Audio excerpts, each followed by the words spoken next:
That was a lot of fun. I really enjoyed that. Yeah, was watching the videos. Pretty pretty epic.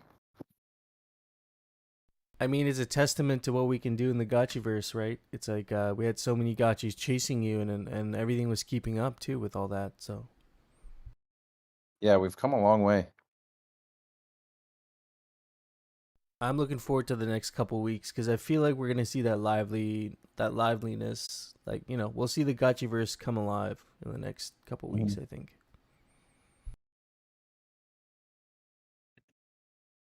Yeah, totally. It's gonna be definitely an event to watch and very, very exciting. So I got this thing going. I'm streaming this to YouTube and Twitter, and it's also recording. And I think Zombie Shepherd is also recording it or streaming it. So we got some Great. coverage. Very cool. So anyone else who is anyone gonna be leading this today? Feel free to raise your hand. Come on up. Yeah, I know Hardcore put together some Miro boards, so that's what I got open right now. I don't know, like, is he going to be joining us here today? But here's some interesting stuff on the boards we could probably go through. I thought maybe he might be coming to this meeting as well.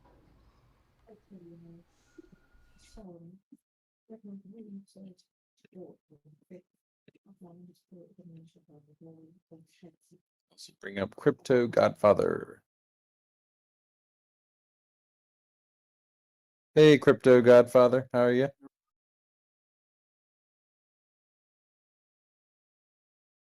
Good morning. I just tried to log into the Miro board, but I think it requires some access. Oh, Not sure which one. okay, I can send you a link here. Maybe that might work. Yeah, we need I guess the public one.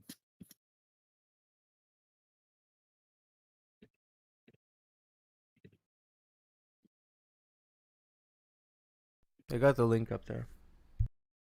Okay. Sorry, We're gonna. I put in weekly hangouts. My bad. Let me put this in here. There we go. There it is. Nice. Cool. All right. So this is our. Do we have Is this the current agenda? It says May. Looks like we're 2 weeks old here. Oh, he's moved. JM. GM. Let's see here. Well, he started on a new one next over to this. Let's see. Yeah, this was last week's.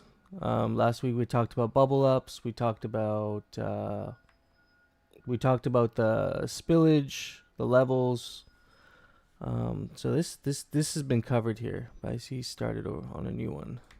And then we also have the eye traits discussion. I know last week you were saying that's something you didn't want to touch. Is that still something that's not on the table for this week? Or do you want to get into the eye traits discussion for today as well?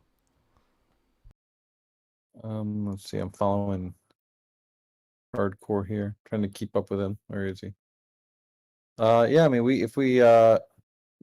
I think we probably have some time to go through the eyes and see what the new thoughts are. Okay, yeah, I see the most recent Miro board. He's put it down there. It's just below the first one there. And so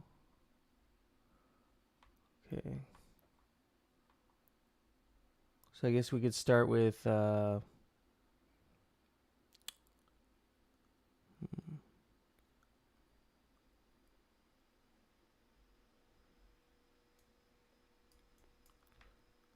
I'm just trying to follow this board Okay. here. Yeah, cool. So each week we have a new board. Is that how this is gonna work? Yeah. I already said I'm gonna help him kind of organize some of it too, but he's been doing this all on his own. Okay. So I'm going to start at the top right there, where it says, question for the DAO to ponder ourselves. What does successful use of this land look like? Who should control it? Do we have interest in bandwidth for a DAO Square task force? I guess this might be like a future discussion. Generative art based on DAO Tag Cloud.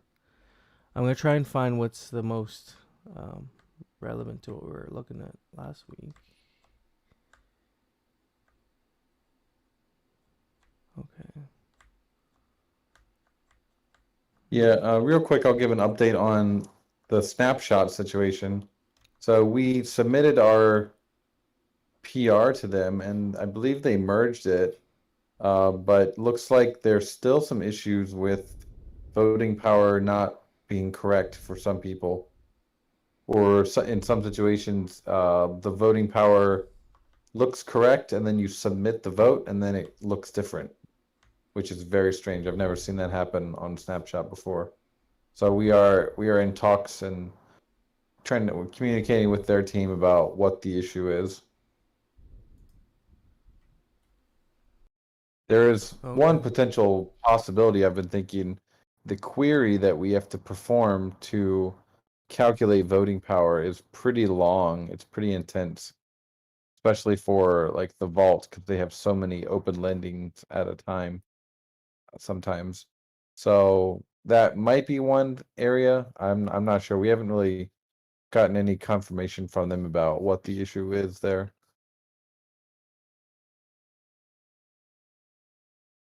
Okay, so it's like a wait and see kind of situation. Yeah. So I've got I some. mean, any proposals that are like any sig props, I think during this time, we can keep putting out sig props because they're probably going to be pretty close to reaching quorum anyway. So if they barely meet it or just miss it, I think it's probably fine to count them because we are missing a lot of voting power. Yeah, no, that's a good point. Hopefully, that's something they can sort out pretty soon. As we start going into the Gotchiverse, I'm sure there's going to be more proposals that get generated for sure. Yeah. So I got some clarification on what are the items for discussion this week. We have level 9. I guess that's in regards to the highest level for installations. That was brought up by Notorious BTC. I don't have more context than that, but if is Notorious BTC in the? Yeah, I mean, if you want to elaborate on that, get some more context on that. And then Thunderfish with wearable sets. I guess there was some discussion around wearable set modifications and maybe fixing the Link Marine set. There was an issue with that. Hey, Notorious BTC. Good morning. Hey, man, what's up? And Can you hear me okay? Oh, yeah. yep. Great. Yeah, so the level 9 situation, it's a bit deeper than that. It goes back to, there's a long running forum thread now about the installation costs. And there's been a lot of debate and back and forth across the community and with the devs about the cost of installations as well as the rate of yield. So Mikey J and I put together a proposal with the DAO Treasury Force and submitted to do like a deep dive on this and see if we can't first, from like a logical, holistic standpoint, build some ideas on how the game should look, and then flow it into like numerical models. So my job was to go into the logical flow and take a look at things holistically, like with words and what should feel right. And so I shared that document late last night on the forum. I don't know if everyone or anyone had a chance to read it. It's quite lengthy, as it encompasses, to the best of my ability, everything that had been discussed, all the different mechanics we can look at that impact not only the cost of the installation, but also the rate of yield, as well as different mechanics and little levers we can play with to achieve different results. And in my exploration, I created 3 different archetypes of like potential players. One was the small farmer, and this is a player that has, small capital, is looking to build and grow his land organically. And then you have like the degen speculator, and he starts with a lot of upfront capital and is looking to maximize his yield as quickly as possible. And then there's like the empire builder, who has more of a long-term vision and is looking to grow his empire over time. And what I realized in this journey is the major mechanic for game balance is to strive for something where the degen speculator who builds everything as fast as possible, he's looking to offset that cost. Or, sorry, let me back up. The way I looked at this, I'll share this image here that I made a little chart of in the chat real fast to give an idea of where I'm going with this, with game balance. And when I look at the parcel, the way I look at it as I'm building my land, I'm borrowing against my land's resources to build things now in order to get those resources out later. So there's like a net yield harvested when you look at what you build, right? So if you build something that's all level 9, maxed out completely, that's going to cost far more resources than if you build something with just level 1s, right? So what I'm looking at from a logical standpoint is where that net yield should fall. Like if you take the cumulative number of all the parcels, or not all the parcels, all the installations, the harvester, the maker, the reservoir, what should that cost be with respect to the actual total resource on the land? And then on the other end of the extreme, the level 1 build out, that should have the maximum amount of yield, but the rate of extraction is lower. So you start to play with a few different ideas, in that the level 9 extractor, the degen speculator, he is assuming Alchemica is going to be more expensive in the beginning. So he wants to get all of it out of his land as quickly as possible, even though his net yield quantity-wise is lower. And then on the other end, the slow builder is going to get more yield quantity-wise, on the assumption that Alchemica price is going to be more stable. So what I started to see is, if we can have a balance where both extremes are viable, then there's a number of different builds you can have in between for all the different play styles. And that's really the gist of what I came to the conclusion of, in the whole exploration. So does that make sense? Are there any questions on that bit? I'm looking at your original post there. Is that the one that says something ain't right with installation upgrades? Yes. Yeah. Yeah, it's like a really, really long thread at this point. Okay, but yeah, it is interesting though. I'm just looking at some of the bullet points you put out there. Actually, it does bring up some interesting points. Maybe I'll actually just grab those and I'll post them in the. We can maybe discuss some of these. Yeah, are you looking at the document itself, the TLDR, or are you in the forum thread? I'm in the forum. I'm looking at the something ain't right with installation upgrades. The DAO post in the forum. Yeah.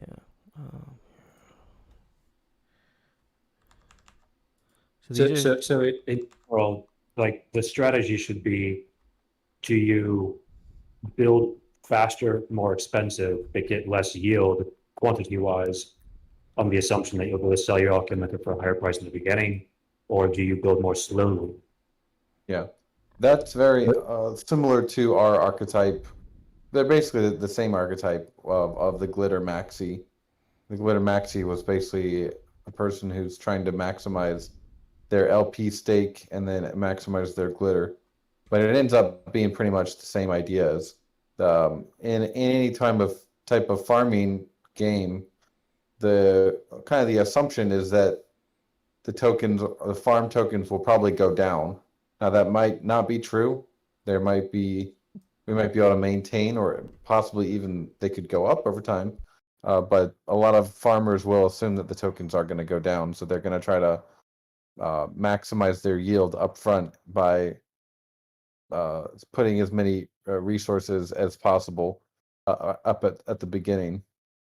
So that's originally why we had the build that we currently do have, which was where the upper tier levels were quite expensive, and it wasn't exactly optimal to get a level 9.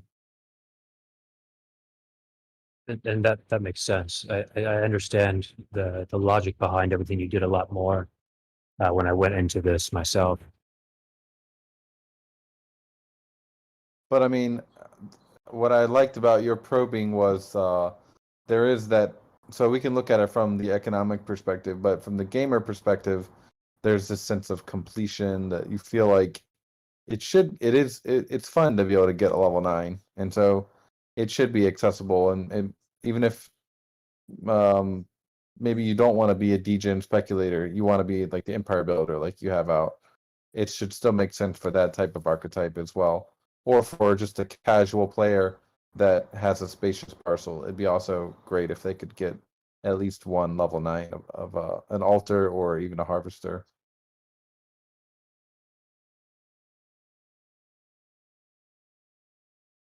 Yeah, that makes sense. And I think there's like that level of finesse, and ideally we have a setup where I guess my opinion would be like the full level 9 build would not be like the only option that we strive for, because then there's less strategy, right? So it's almost like the full degen mode is all level 9, but don't quite get that high quantitative yield, because as you say, the farm tokens tend to go down over time, versus maybe building like just 10 to 20 to 30% of the land up to L9 and have more larger quantity of yield over time, but it's not as fast up front. Yeah, so that's an agreement there. So with the document, I did like a deep dive. It is quite lengthy. It's like 22 pages, I believe. Hats off to you if you read and kept up with me through the whole way through. Um, there's a few things that I thought would be worth discussing, and that's the maker first. There's been introduced in chapter 4 build caps based on parcel size, which is cool. But I think we can add in another gameplay mechanic, which is the maker, and have the maker influence the maximum quantity build. And that's something we have going to be modeled with the numbers coming out early next week. Mikey J's making some really badass codes to run some simulations. And I don't know what the community feels, but when you look at the ROI on a humble, due to the fact that the altar price is the same across all 3 parcels, the sunk cost for a humble is much higher ratio wise than spacious. So in a way, they get wrecked. So I don't know if only allowing 4 harvesters on a humble is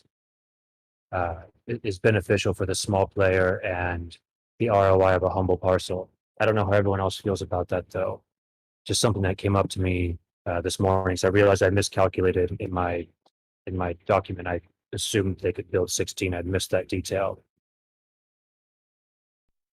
Yeah, I mean, 4 on a humble implies, I guess, you can just harvest one type of each alchemica per, because you need one different type of harvester for each type of alchemica that you're pulling out there, if you want to, completely drain the parcel. But maybe my opinion is not as well informed, but to me, the value proposition of a humble is a little bit different than a spacious or a reasonable. Whereas the humble, I hope the prices stay reasonable, where it's an entry point for new players who want to get some of the utility, like the functionality of land, like maybe some of the other benefits such as teleporting, or being able to build installations on it, and maybe not just the harvesting aspect for humbles only specifically.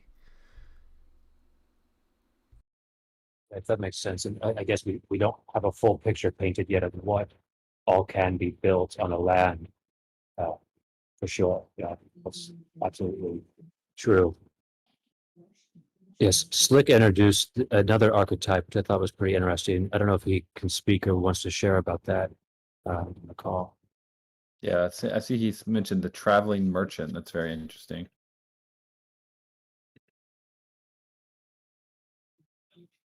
It'll be interesting. Like, I like how you're looking at this as from the point of archetypes, because with this being not just a financial, economic thing. There's actually a game underpinning all of this, and everybody's gonna have their different playing styles, and so like that is a really important consideration taking into account these things, that not every player is gonna approach this the same way, and how can we make sure that all players are getting a satisfactory experience out of whatever playing style they choose, and that there's no optimal playing style that maybe everybody will want to gravitate to. Maybe there's trade-offs for each. Absolutely. And I think that's, if we can really nail that, we'll have a really rewarding gameplay experience where, you can go all in and push for the max ROI in the very beginning, or a little bit more slowly, organically over time. That would make for a really good game. Yeah, I mean, Coder So, Dan, you had an Coder Dan had an interesting data point on how long it would take to drain. Was it a spacious parcel with all level 1 harvesters? It was a long time, wasn't Yeah. it? Yeah. So with a level 1, I think currently you're earning was it 14 or 15 FUD per day, and you could it's build 14. 14. So 120. If we went with 128, which isn't quite accurate, but let's just say 64. So you get 896 a day. There's on average there's going to be about 911,000. So that's about 3 years with that rate. Now what we're thinking is lowering that rate even more to about 5 per day, but we're also lowering the cost of it significantly. But if we did that, it would come up to about 3,000 days. It's going to be a while.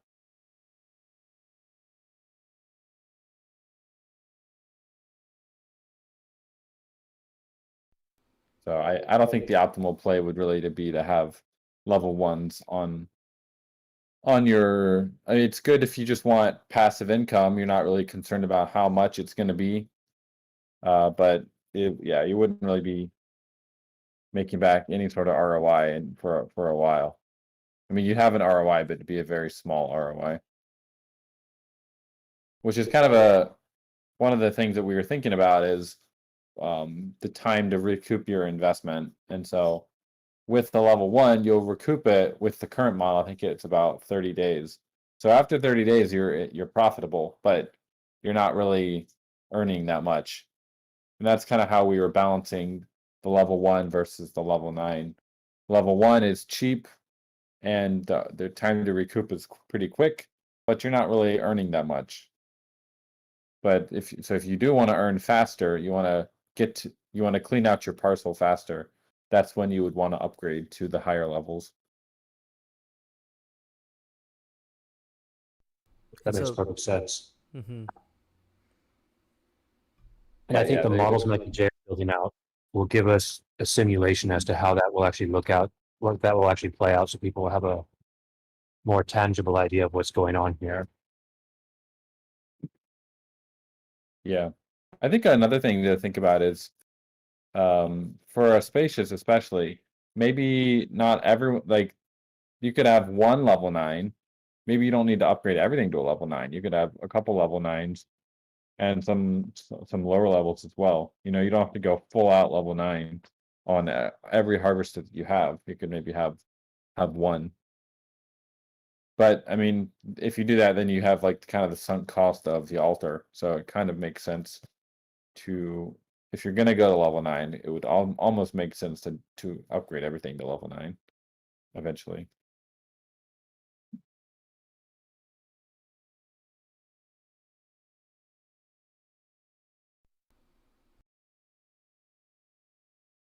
Notorious, maybe I know you guys have a couple ideas.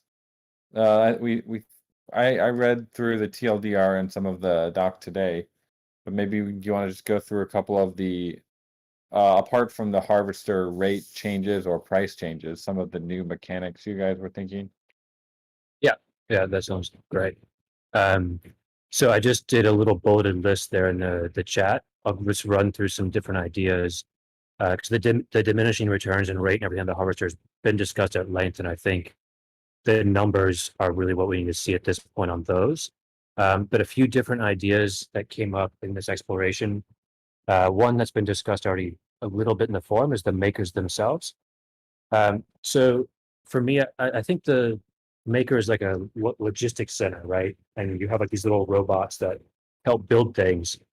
And so for me, it makes sense that they help maintain the harvesters and reservoirs and things of sorts without an actual cost, but they're just like extra hands. So for them to enable you to build more harvesters makes sense. And this gives utility to the harvester or to the makers, which currently are quite pricey and don't have utility beyond just an increased pipeline for building. So I suggested two things that we could do for the maker. The first is to switch the cap quantity on parcels from just that number to the actual maker level. So like the cap quantity on harvester build dictated by maker level. And the second mechanic, which is a more minor mechanic, slightly more nuanced, is potentially giving makers a passive spillover reduction when they're not in use. So I'll explain the cap quantity real quick first. And that is the cap quantity is defined by maker level, and it would be a set number per maker level for each Alchemica type. So I kind of envisioned, rather than it just being a blanket, say 32 cap, it would be like 8888. That way you'd be more incentivized to upgrade your maker. Of course, this is just me talking. This is not numbers or anything. This is just kind of my brain flowing on this one. So you can see here, I had some different ideas. I'll share this with you on how that might play out. Taking a quick screenshot here.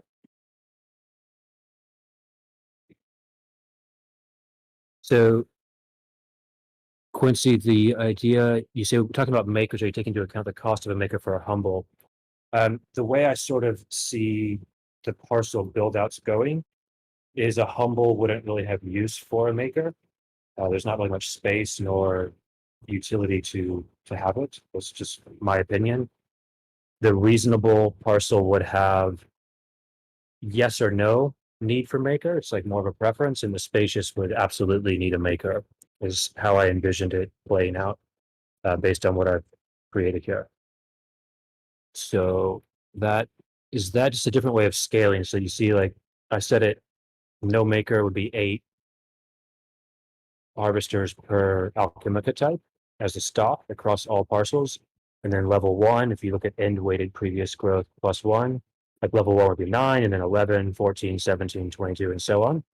That's just an idea I had on how to scale that. Mikey J is doing a bit more calculation on that, though. The reason why I don't see makers working on the humble parcels, I'll share with you here. This chart shows the maker cost as the percent of total supply.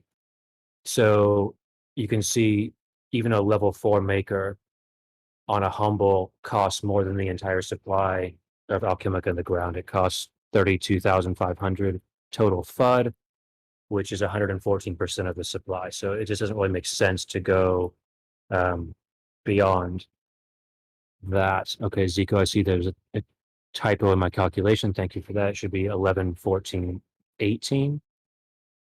So that's something there. The second idea I had was to do a makeover spillover reduction. And the way this would work is when a maker's not in use, the extra bots could capture some additional spillover, which reduces the parcel's total spillover. Not applied to channeling, but more with the harvesting. So basically, if you have, like, say, a level 3 maker, you have 3 bots. So you have a maximum build queue of 4 things. If you're building 2 things at one time, that means you have 2 bots not in use. So you might get like a 2% spillover reduction, like 1 per bot, something like that. Again, these numbers are just for example, they're not calculated on any level. So those are the 2 maker ideas that came through. The spill, oh, let me check the chat real fast. Okay. Yeah, as Mikey J just said, please take the numbers as illustration only. These are just conceptual ideas. And Zico, thank you for the correction on the numbers. I'll take note of that. Then on the spillover rate, we talked about this a bit in the forum. It's my understanding that currently reservoirs dictate the spillover rate. And it had been suggested as a way to empower harvesters and make them more attractive for upgrade, to shift that spillover rate from the reservoir to the harvester. And so that could play out in one of 2 ways. The first way would be like a live action spillover from the harvester. And I don't know if there's technical limitations, so I'm just going to explain the idea, and then if it doesn't work or it's no good, that's to be discussed. Yeah, we kind of nixed that idea from pretty early on, because everything is happening on the contract side, and you can't really be dropping Alchemica from the contract without a transaction happening. So that's why we have the empty reservoir transaction, and that's why we also just turn off the harvesting if it gets filled. Also, it just feels like bad UX to, if someone acts like, if they can't get to their laptop or they lose internet, they're basically just like their money's just flowing out. That makes sense. Okay, so the live action spillover basically just said, as the Alchemica is pumping, whatever percent spillover is getting sprayed into the air. But technically, that's not possible. So then the only option would be, if it's a harvester defined, you would take the average spillover rate across all harvesters, and when you go to collect from the reservoir, it would spill that percent. So, for example, if you have 2 harvesters, one's a 90% capture, one's a 70% capture. When you go to collect up the reservoir, the average of the spill is 10 and 30, which is 20%. So 20% would get spilled when you go to collect. And then there's the way it was before, which is the reservoir defined spillover.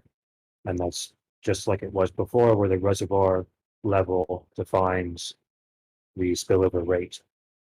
And then it was proposed also a double taxed spillover, which is both mechanisms have spillover, and combined you spill even more. I don't think that's a very popular option, but I did put that in there.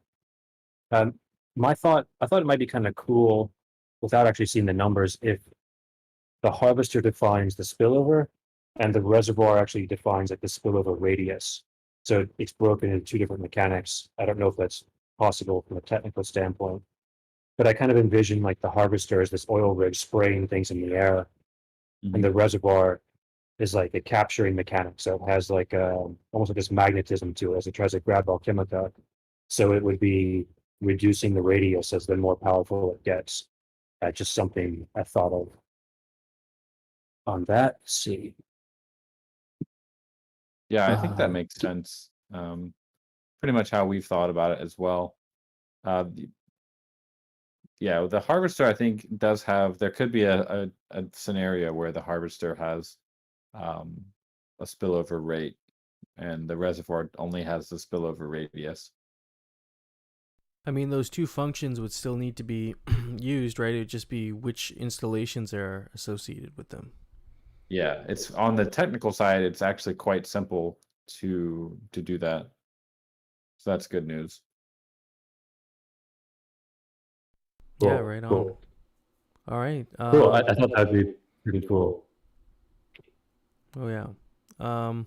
Should we move on to the One thing that's probably a little bit urgent is if we're going to introduce any changes to glitter. I saw one of the ideas was an ape tax on glitter for long queues, I guess, like something basically the more glitter you spend on one installation, the less powerful it would become. I think that was the idea.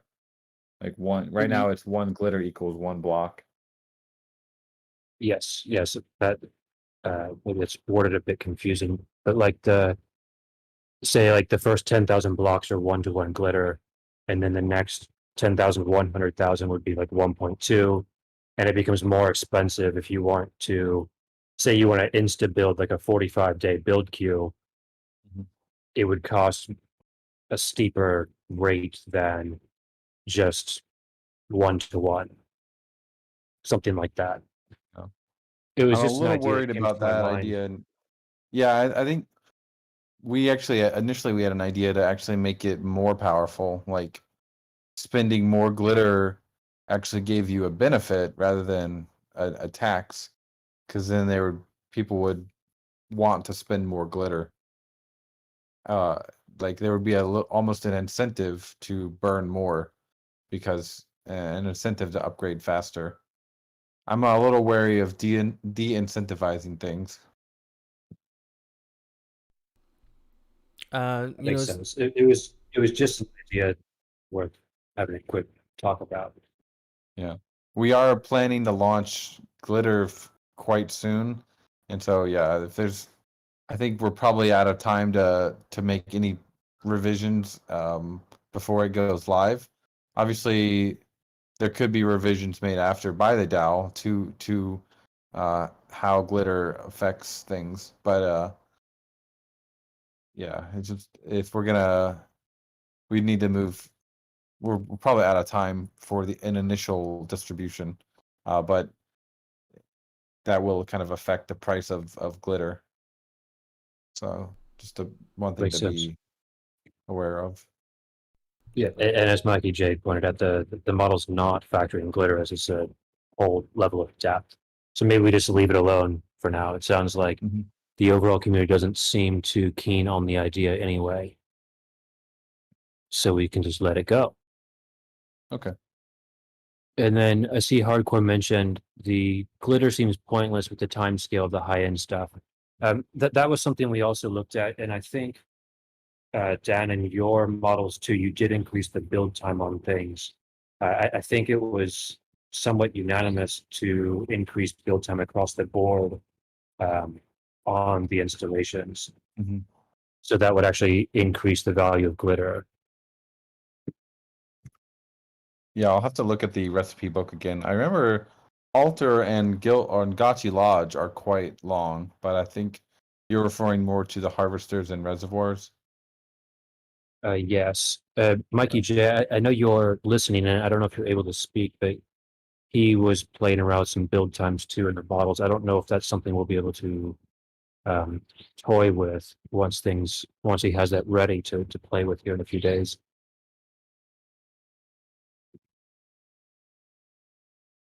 But from the logical flow of things, like more of a gameplay, something I was thinking about is like, okay, if my only restraint is build time, how long should it theoretically take me to build my parcel out without glitter? So say I want to max build a reasonable parcel.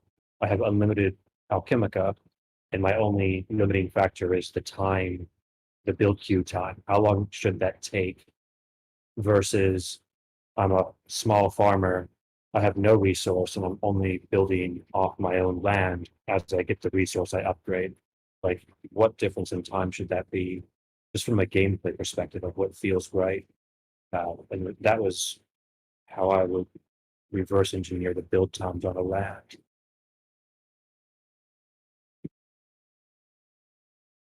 I know playing other games where this tokenized time aspect is actually something, I've spent money on, like, use my credit card to buy more gems or whatever to speed up build Mhm. times. And so I think that value of that time is almost more in my opinion, is gonna over time become more valuable than actually even the resources used, because you can get the resources, but you might not necessarily have the glitter, unless you're staking or you're buying it off the market, to progress your.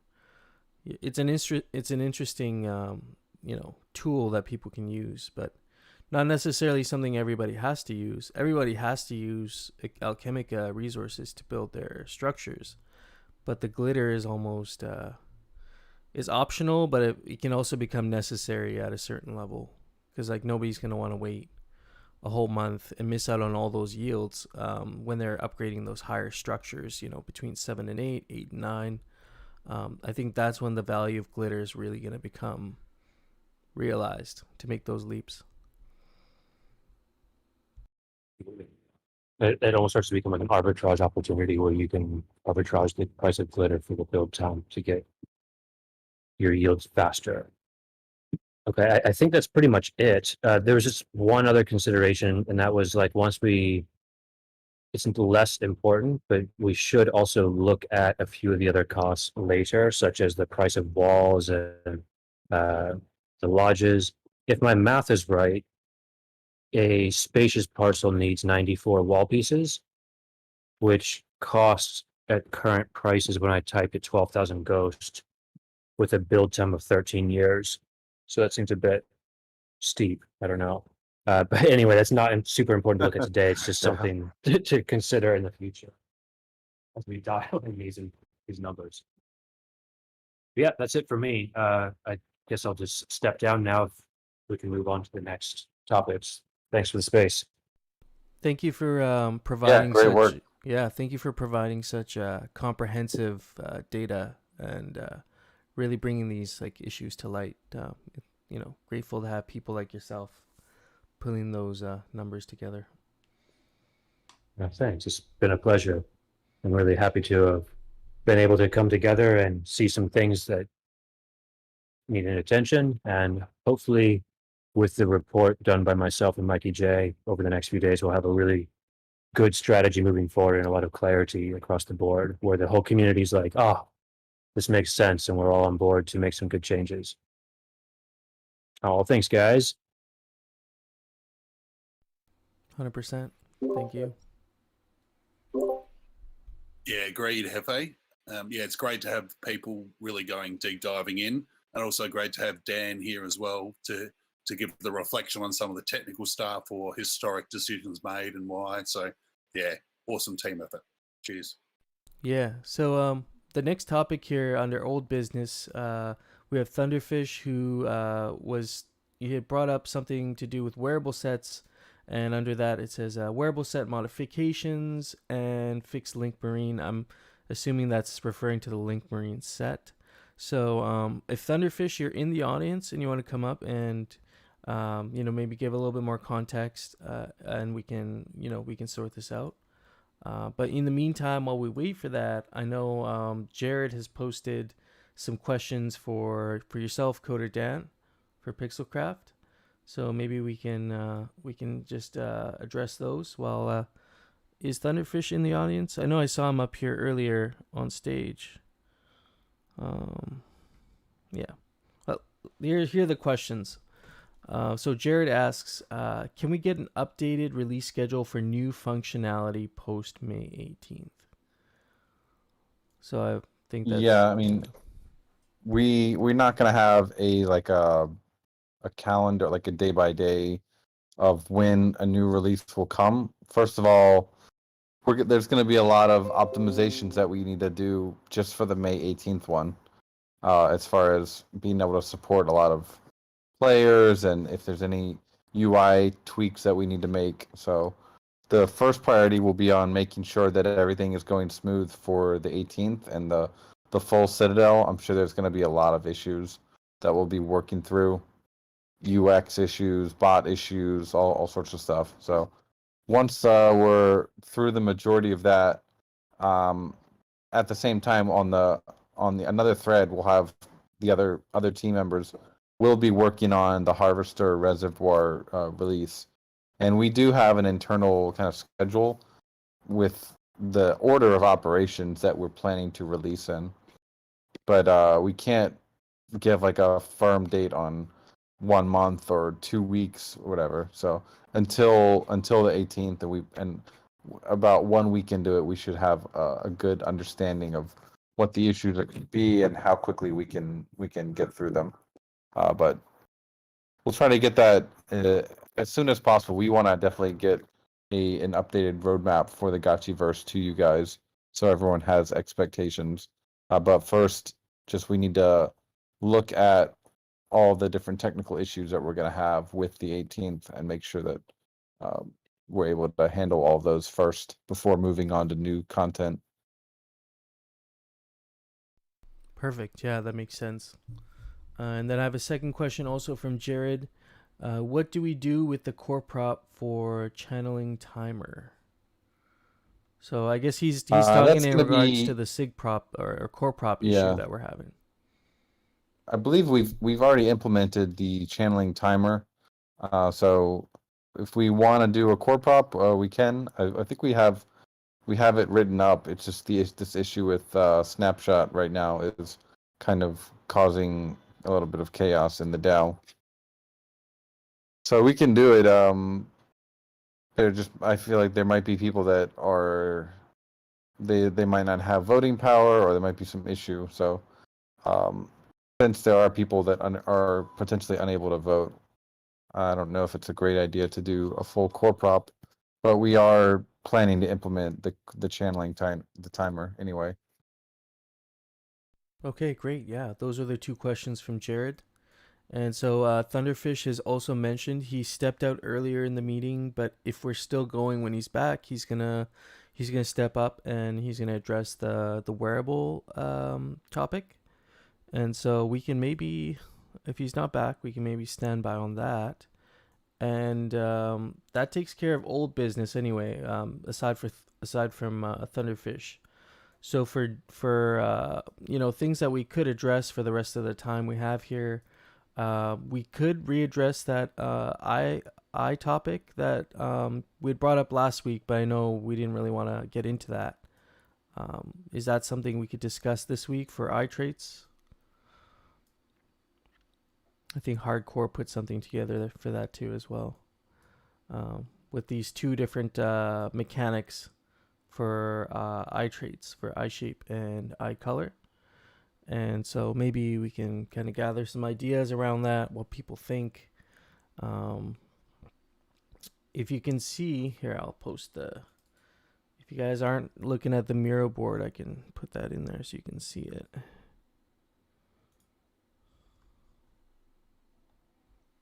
Okay.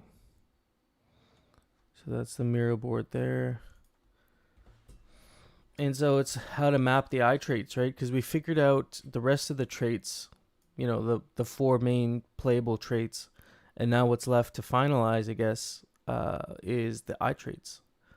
And Coder Dan, are you able to see the Miro board there for eye it says golden eyes, and then eye color is dye color. Let me see here. Is this on the latest board? Yeah, it's kind of off to the right actually. Like if you go down like a little bit up to last week's and off to the right, you'll see. I'm just gonna click on someone here. Let's see. Click on hardcore. There's a way to follow people. Okay. Oh yeah. Okay, got it. So Hardcore put this together for eyes, and maybe we can get your take on it, and then get some opinions from the audience. If you guys have something you want to add to this, to this discussion around eye traits, definitely come up and share your opinion with us. So we have eye shape that maps to as a crafting fee modifier, and alternatively, on the other end of it, the eye color score maps to emote access rate. So they're tying this into crafting. So it'd be eye utility for crafting. And then alternatively, there's been some talk about laser eyes and possibly using eye color as actually a dye color.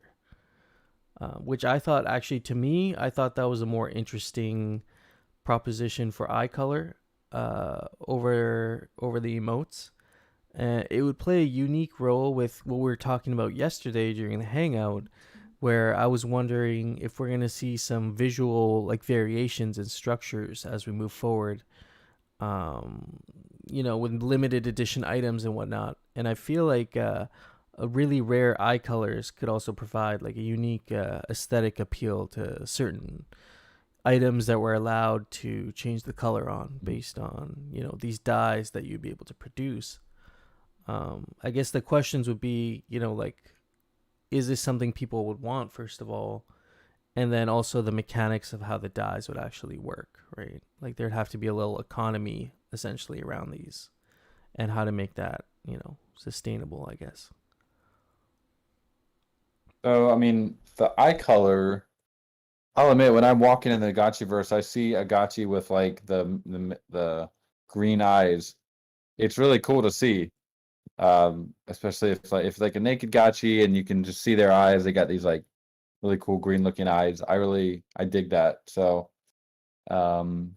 anything we can do to keep it kind of aesthetic will probably actually end up helping preserve the value of the eyes over giving them like any sort of marginal utility.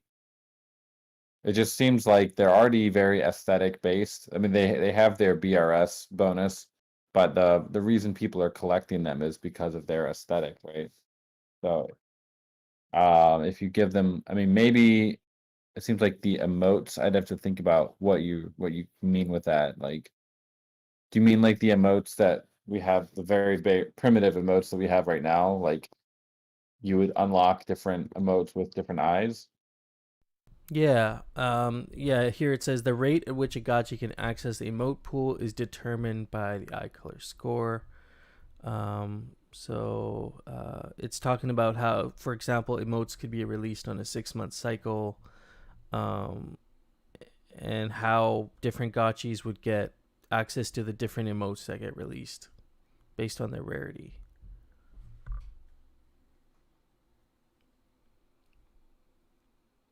And so, like, let's say you have some godlike eyes. Well, what you'd consider, like a double myth eyes, or like a rare eye color. Maybe you might have a different emote for those rare. Maybe all the rare eye colors have like one kind of emote.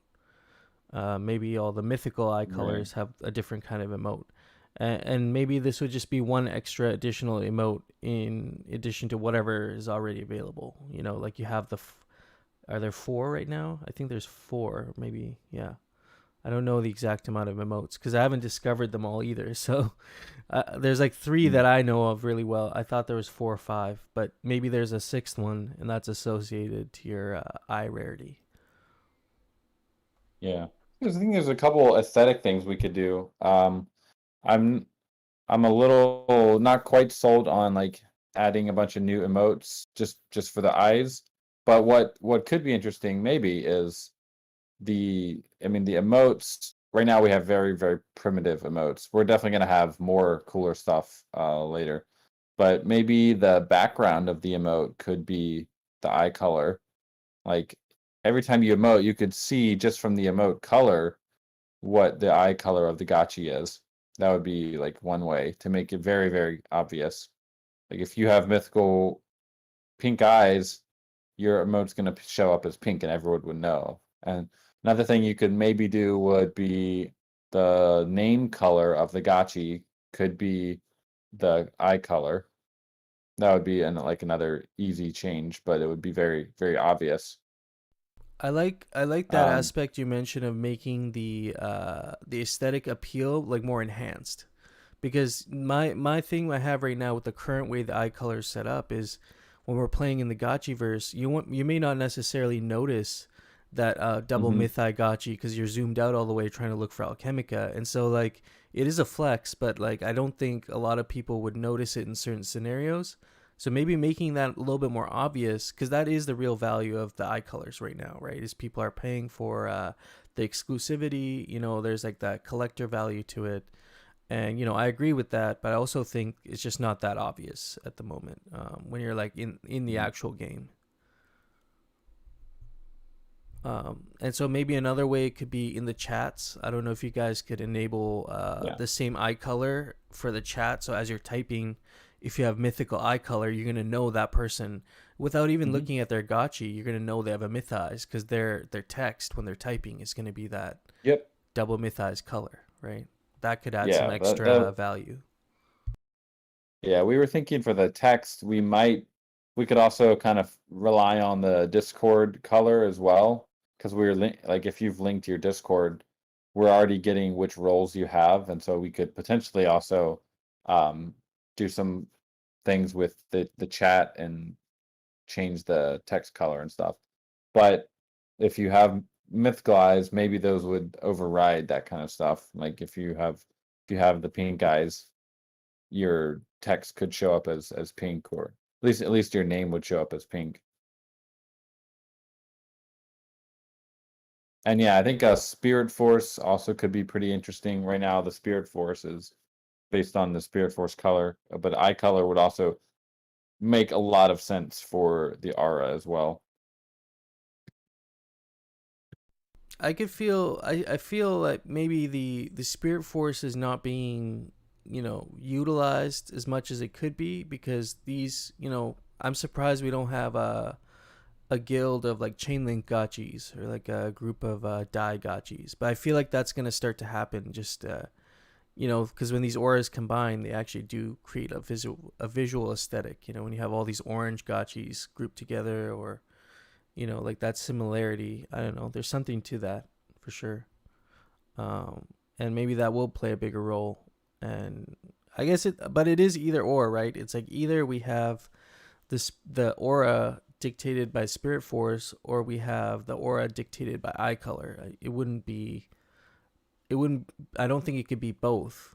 But it is cool to have it associated with eye color, because that goes back to the what we were saying before, how we can make this a little bit more obvious, that this is actually a rare gotchi based on the eye color, even when you're zoomed out all the way, and it may not seem obvious.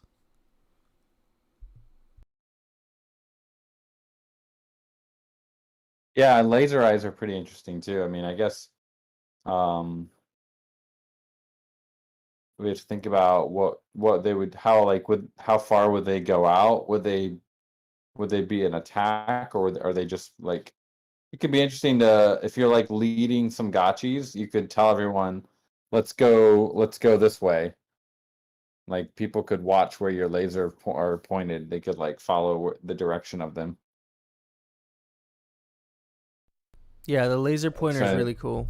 Not like a weapon though. Is that what you're saying? More like a directional, like we're going this way, like to coordinate maybe. Yeah, I really like that. I mean, I'd like to know what other people are open, if they're open to this, about maybe not having as much utility for the eyes, and maybe having more of the appeal for eye colors to be associated with like an aesthetic, like pure aesthetic appeal, because that's what they are right now. We would just be enhancing it. With the current UI, when you log in to Aavegotchi.com, you're in the bazaar, you can see which gotchis are the rarest, but that's not so obvious when you're actually in the game. So maybe that's one way we can fix that, and implement some more visual like enhancements. Yeah, eyes are really just for flexing. Then you got the eye shape as well. So could be like the Batman signal, where like it like literally shines the signal onto the ground. Like if you have your Wi-Fi eyes, or your eventually we'll have the ghost eyes, right? You could just shine a laser beam of ghost onto the ground somewhere. Could be kind of fun. That would be really cool, and it also again integrate into the laser aspect. So maybe it's like eyes are associated with laser, and then traits of laser would be color of laser would be mapped to color of eyes, and then shape of laser would be mapped to shape of eyes, something like that. I don't know. Yeah, it is interesting. A lot of those eye shapes would make for great bat signals, that's for sure.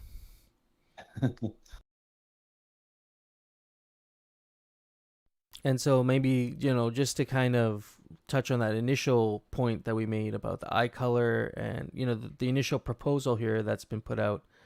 In general, you guys, I guess, want to stay away from adding like pure any kind of economic value to the eyes because potentially it could hurt the value of the. I just think, yeah, like I think what we've noticed with Aavegotchi and other NFTs is that whenever you start adding like a economic value to something, people just start to focus on that. And so the eyes have kind of always been this, they have beyond the BRS value, which is they're just a trade, so everything has a BRS value. But beyond that, people have really fixated on the aesthetic like coolness of having the green eyes.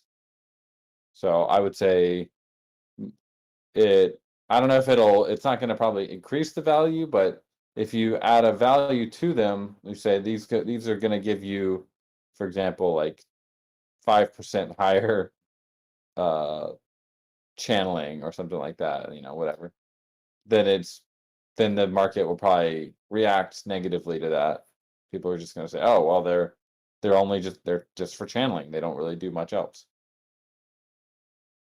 But if you give them like an aesthetic thing that's more for a flex, just for clout, the value of clout is uh, there's no ceiling to it. I mean, that's so true, right? It's an intangible value. It's not something that's made so obvious, but once there's that scarcity aspect that gets realized that certain eye colors just don't really exist in large numbers, then, the value will naturally accrue, I guess, as the demand for those things. Like the market will value them appropriately, I guess, for whatever level of flex they're at. Well, that's yeah. The market's not like the market's good at valuing things that have economic value, but for flexes, it's really hard to value. They're almost priceless. Yeah, it's kind of like I look at the double myth eyes as like there's like those crypto punks, the hoodies, or like the zombies. Like they have no extra. Well, in general, crypto punks don't have utility, but the Yeah. rarity of those specific punks, they get valued a lot higher just because of those aspects. They may not actually have any extra real value, but looks rare, right? Mhm. Except with Aavegotchi, we can confirm it actually is rare because it's a mapping to the traits, which is kind of nice. Um, does anybody else have anything to add on eye traits, eye discussion? Is there something I missed? I'm gonna check the chat right now.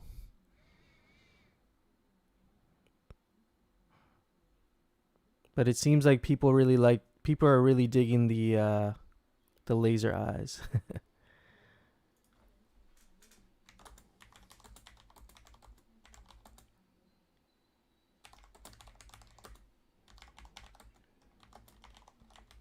Actian says, "What do you think about something that has no price advantage, but varies gameplay, like eyes defining alchemical affinity, i.e., how you interact with different alchemica?" What do you mean by interact? Like, what is it?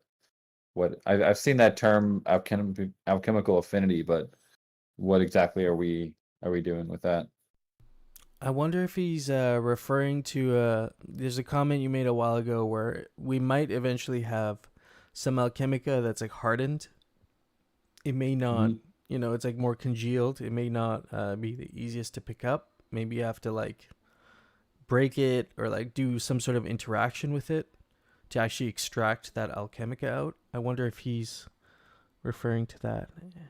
Anything, he says, anything to be defined later. It could be speed, attack bonus, or something. Farming stuff, magnetism. Okay, so it's like a general advantage over Alchemica collecting. Um, yeah. Guess we need a little bit more context on that, but it could be, I do like your comment that you made with making eyes, more aesthetic based and just enhancing the clout per se. Mhm. I'm just looking at some of the other, see if we have any other questions in the chat here. Minimap.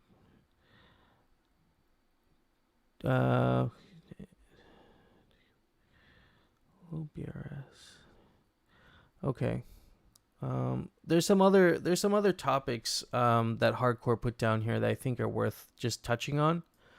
One of them was we had touched on last week for respecking spirit points. Is that something that's still on the table, to be able to respec your spirit points as the game launches? You know, I guess the underlying issue of this was people were, you know, boosting their spirit, like using their spirit points based on the current meta, which was around rarity farming.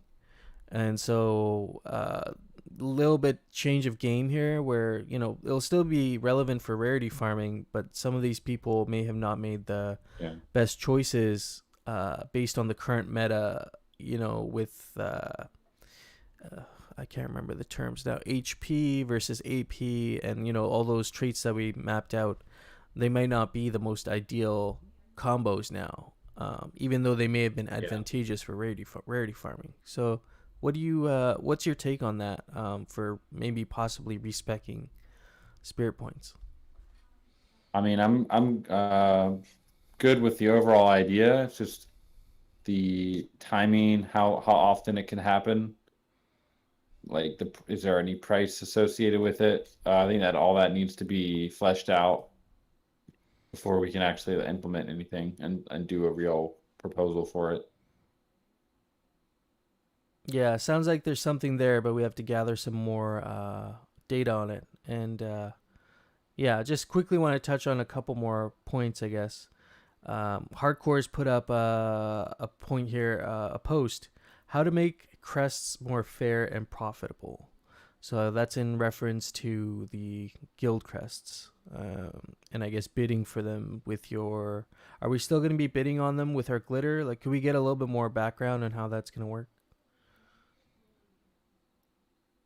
Yeah, we haven't been able to focus a lot on that in the last couple weeks. We did actually write out an internal doc around a method that I think I dropped a little bit of discussion about it in a previous hangout, which was having like a leaderboard of in-game alchemica, in-game glitter that was spent, and whoever spent the most glitter in-game would basically be eligible for the guild channeling rewards. This would be guild based, and if you're a member of that guild, any glitter you spend in game would go towards that leaderboard. And there'd be various ways to spend the glitter. Obviously, there's the upgrading method. There would also be things like when you're in your Gotchi Lodge, you could spend glitter on adding different furniture, or like adding some special things inside of it, kind of just pimping it out a little bit. And we could have things like we have an entire design doc about public transportation. And so one idea would be the community, the players can kind of build out public transportation where they would prefer to have it. Doesn't have to be something that we would have to build out 100% and just give over. We could build out the mechanics for building public transportation, and then people could decide where they want it. And the districts that have the most active guilds who are giving back the most would end up having like the best public transportation system. So that would be, those are a couple of ways you could use glitter. There's probably a lot more ways. Could be like buying a potion with, going to the shop and buying a potion with it could also add towards it. Okay. So I think there was enough pushback on the GBM auction, and people were worried about griefing, that we did come up with this second idea. So I would say the GBM auction, I mean, we're still pretty far away from having guild channeling and Gotchi lodges, so we have a little bit of time to iterate on it. But that was our kind of our second idea. Okay. It sounds like you guys are kind of leaning away from the GBM auction to make things more fair, I guess. Is that spending for glitter going to be more based on individual players spending that are associated with the guild? Or is it going to be more based off the spending the guild is doing itself, like their own glitter? It would be both. Basically, if you're a member of the guild, then your spending would go towards the guild's allocation, the leaderboard. Because one of the issues that the current GBM model has is this is kind of a limitation that we had to add, but each guild can only, well, each wearable can only be represented by one guild. Basically, it's one guild, one wearable. And with the leaderboard idea, you could have 3 or 10 guilds, all with the same wearable, all competing for their spot on the leaderboard. So that was kind of a nicer thing. We wouldn't have to worry about one guild like monopolizing one wearable, and then what happens if they lose that wearable? Then their whole kind of guild identity is broken. And so, yeah, you would if you're a member of that Fireball guild, any glitter spending you do would go towards the Fireball guild's leaderboard. And if you're a member of 3 Fireball guilds, any spending of glitter you do would go to all 3 Fireball guilds. So the guilds would also be trying to recruit the heavy glitter spenders. Sorry, can I get a little clarification on that last bit? So if there's 3 fireball guilds, and I'm in one of the guilds but not in the other 2, my spending will go towards, reserving the rights for my guild, even though I'm not in the other 2, to keep that fireball, so long as I guess all 3 guilds are spending. Do I get? Well, that right? there's no keeping. Basically, there would be a leaderboard of which guilds are eligible for guild channeling that week. And if you're in like the top 100 or top 250, whatever it comes out to be, then you would be eligible for guild channeling. And the amount, there would be like a kind of a multiplier that would be applied to the highest guild on that leaderboard, like the number 1 spot. So you would take the base rate, if it's a rare wearable, you would take the base rate times the rare wearable times another modifier that's added on because they are number 1 on the leaderboard. And then when you go all the way down to like number 250, they would actually probably have a negative multiplier, because then they would have like 50%, they would have 0.5 of their base rate. They would actually be earning less because they're lower down on the leaderboard. That would be one way. Or it could just be, if you're under 100, you just get your base rate. You don't get penalized. Okay, that's very interesting. So there's a strong drive there for competition to be spending actively, to be earning glitter actively, but also, this ties back in with our earlier conversation that there's going to be a strong incentive to earn glitter, and there's going to be a strong incentive to burn glitter, because you're going to be using them for so many different use cases within the ecosystem. And I like this guild. I like that we're moving away from the 3-month auctions, because Jared actually makes a good point. I prefer this leaderboard method. The other option with the 3-month glitter auctions is quite stressful for smaller guilds to try and obtain a crest, and I agree with that. That's something we want to avoid for sure.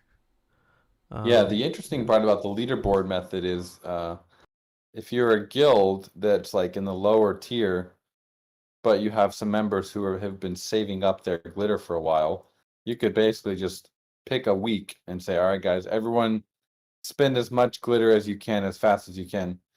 Because the other aspect of this leaderboard method, which I think carries over from the GBM method we kind of talked about earlier, but that the earlier you spend your glitter, the more value the more points you would get on the leaderboard. So this would prevent people coming in last minute, within like the last minute literally, and swooping up the leaderboard. So the earlier you spend it, the more value your glitter would have on that leaderboard. So if you're a new guild, you could come out of nowhere and spend a bunch of glitter all at the same time, like basically the first hour in that week, and your guild would be ranked very highly, and it would be fairly difficult to like dislodge you from that spot. See, I like that because it adds a lot of strategy and coordination, and that's what this game is all about, right? At every level, with the whole game, the district, the guilds, there has to be coordination at all those levels, and encouraging that through this mechanic is going to be interesting to see what kind of strategies emerge. Yeah. So to clarify, Slick says, well, Tamagotchi, so all guilds channel just have different rates. So no, not all guilds. There would have to be some cutoff of a score. Basically, we would say there's about 250 wearables out there anyway. So we would probably just put it at 250. Say, okay, only 250 guilds can channel. And you know what? Maybe 10 fireball guilds are in the top 250. So all of those guilds could channel. And maybe there's other guilds that didn't make the threshold and they wouldn't be eligible for channeling that week. Interesting, very interesting. Yeah, I agree with Quincy too that we could, we can talk about this more in the forums, about the leaderboard, because it has taken a little bit of a different direction in a good way, in my opinion. But yeah, we could definitely, if hasn't been started yet, we could definitely. Yeah, there's no crests. So the crest would not be necessary anymore. It would just be the leaderboard for that week, and once the leaderboard is confirmed for that week, in the next week you'd be able to channel based on that one. You'd basically every week it doesn't have to be a week, it could be a month, whatever the period would be. But once the spending period is over, you get to the channeling period that would be based on the previous week's numbers, previous week's leaderboard. And during that next week, you're working on spending glitter for the next leaderboard week. So we wouldn't need crests. It would just be a leaderboard mechanic. Yeah. Okay, that makes sense. We definitely continue to see what other people's thoughts are on that. Once we, people discuss this in the DAO and get some more feedback on it. And so yeah, so time has some feedback here. There's no perfect system, but see, he says this system disincentivizes the organic organization of guilds and forces people to be bandwagon guild members where people are just hoping for the guilds they can channel with. And once you can't channel, people will just leave that guild and go on to the next one. This is horrible for the community building aspect of the game that we've been working on for months now. I don't know if they would leave it. I mean, there's still other benefits to being the guilds. We don't even have guild channeling right now, and there's a bunch of guilds already. So I don't know if it would necessarily destroy that. But once you add in this a guild channeling incentive, people are gonna start focusing a little bit more on whether or not their guild is providing Alchemica for them. I think that doesn't matter what system you put in. People are always going to probably there's a certain group of people who will be focusing on how much marginal utility being in a guild will get them. But also it's worth noting that the guilds can choose who they want to be their members as well. Oh, there's a couple of ways. You can either allow anyone to join, you could allow anyone to apply and then you accept them, or you could basically make it an invite only guild where you ask people to join you and they can decide whether or not they want to or not. And I think there's going to be a wide variety of criteria for joining guilds. Like we already do have a wide variety. Everything from, like you said, invite only to, you got to purchase a membership to be a part of the guild. So you've invested your actual money. Maybe with the scholars, they can be a little bit more fickle, but even in there's going to be scholars who are more serious about the game and actually are more loyal to a certain guild. And then you have the ones that will always just kind of bounce around. But I don't know if that's going to be a core, like an issue with core, guild members that join a guild and are actually there for, besides the channeling aspect of it.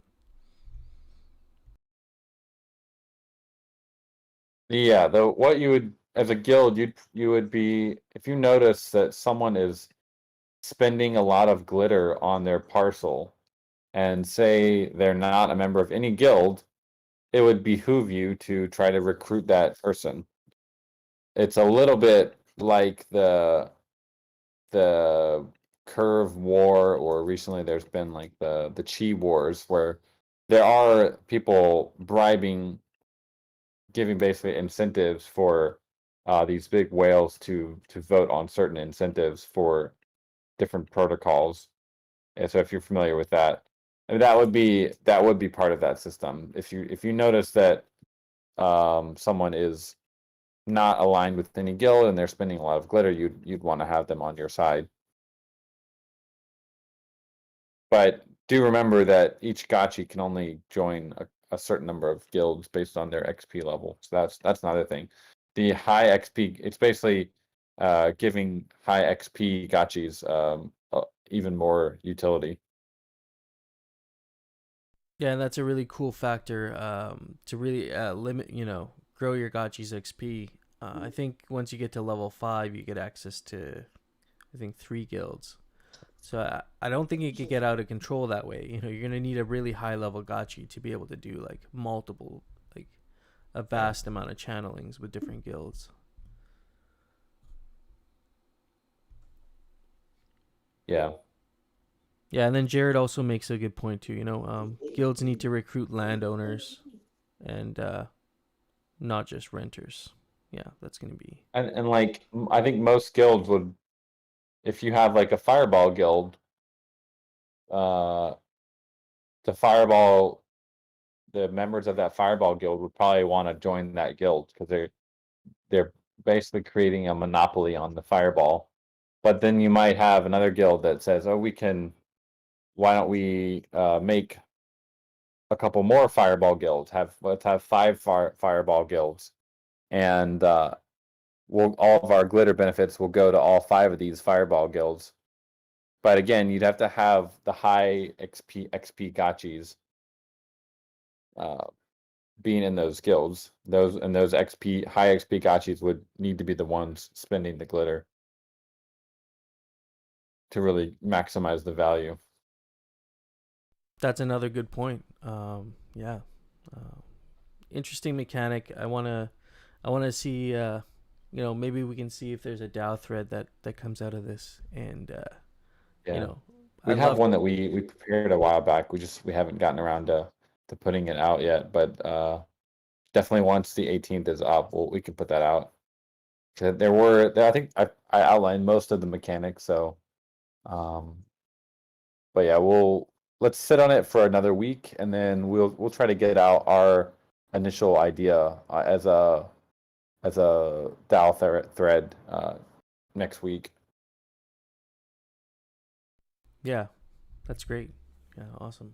I mean, there may be some things that we're not thinking about, but the only thing I do agree a little bit with time that you might have a little bit more churn in the guilds as if people think they can't